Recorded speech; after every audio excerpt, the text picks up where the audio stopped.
In the name of Allah, the Beneficent, the Merciful. Addendum to creation of the world. I speak about two topics at this addendum. Number one is that in recent years, there is a new idea about the creation of the world, about the Big Bang. This new idea says that a Big Bang, a black hole has created the world that we are living in. I will explain briefly about the black hole first, then I will talk about this new idea. At the center of each galaxy, there is a black hole. Black holes are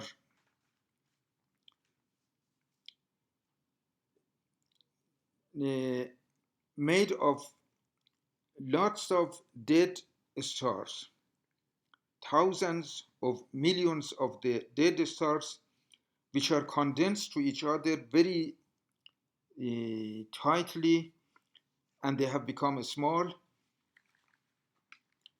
So it has a very a strong attraction power, and it absorbs anything, any star and anything else which is close to them. They call it hole because anything which is close to the black hole falls into it, so it is like a hole. And they call it black hole because they cannot be seen. As I said, nothing can come out of the black hole, even the light. Because there is no light coming out of the black hole, they cannot be seen and they are black. This is why they call them black hole. At the center of each galaxy, there is a black hole. There are 100 billions or more than that, up to more than 180 billion galaxies in the world. And each galaxy has a black hole in it. This new idea says that a black hole has suddenly exploded and expanded and created the world, and it is still expanding. Because there are many numerous numbers of black holes, this new idea says that besides our world, there are other worlds also. But these worlds, each of them is hundreds of billions of light years far from us. So we do not have any way to get any information about them.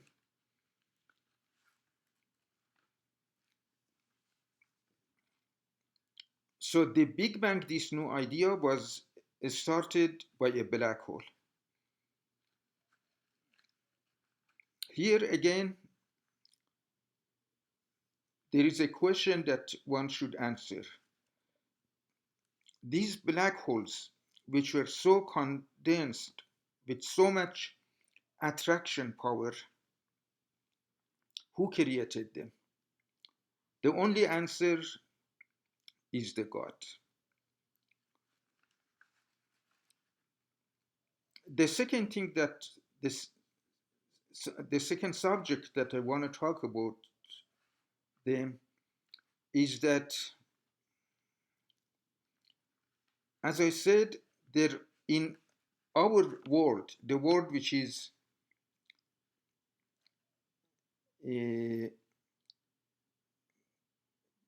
that we have elements that we know in it, like carbon, oxygen, hydrogen, and so on. This world, as I said before, it is just 4% of the germ of the world. 23% of the germ of the world is Dark matter that we do not have any information about it, only we know that it has attraction power and it has weight.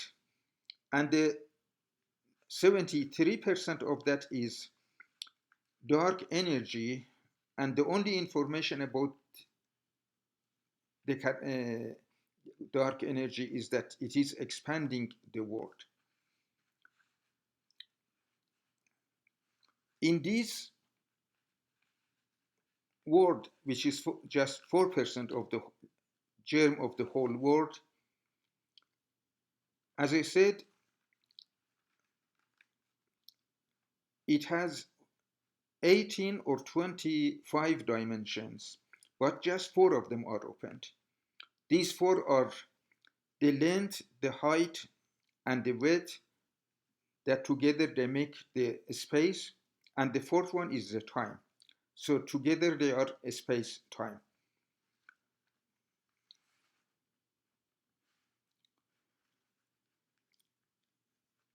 Nothing can move at the speed of the light. When something moves fast, its germ increases.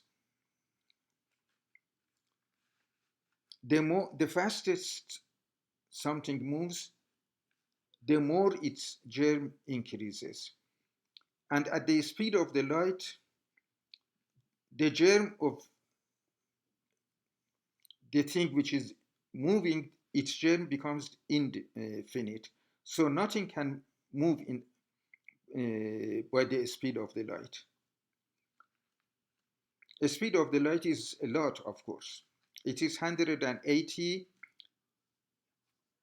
We can brief in short, we can say 180, but in reality it is 186,000 miles per second, equal to 300,000 kilometers per second.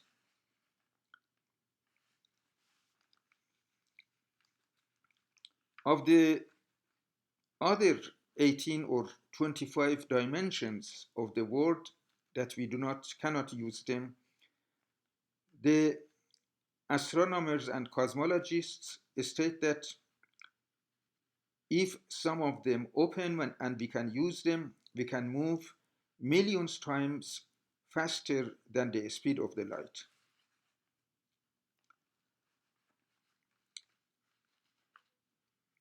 There are reasons in Quran to believe that God has created this world, these dimensions to be used, and in the world hereafter they will be used.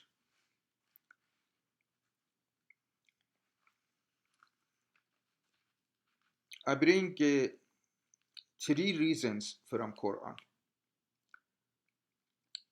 Chapter 27, the name of this chapter is Naml. Naml means ant, because it talks briefly about an ant. Chapter 27 states that God had given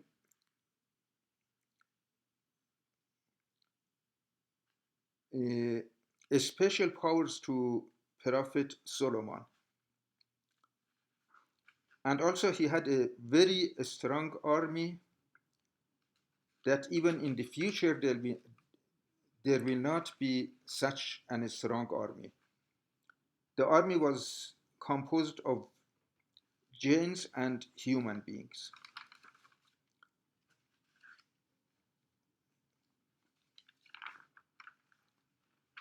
There was a town far away from where Solomon and his army were, and the population of this town were worshipping the sun. Their ruler was a very smart lady by the name of Saba. Confronted with the very strong army of Solomon, they decided not to fight but to submit to Solomon. So they submit to Solomon, and Sabo and some of the important people of the town came with her towards where Solomon was to be there. When they were on the way, Solomon asked the people who were around him. He said, "Who can bring her throne here before she arrives here?" The verse 40 of this chapter, chapter 27, says that a person who had a knowledge about the book brought it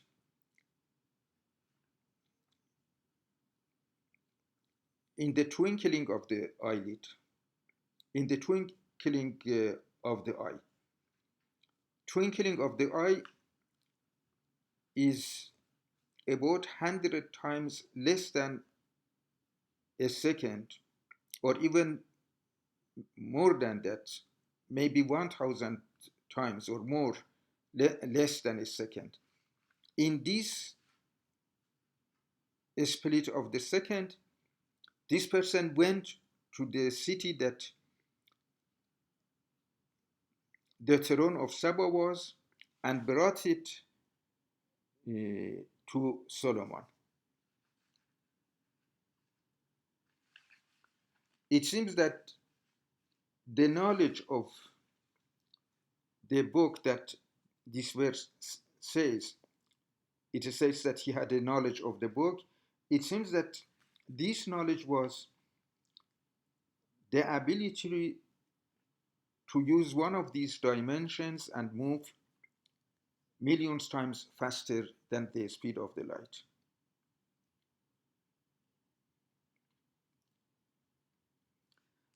The other two reasons that I bring, one of them is there are two verses in Quran.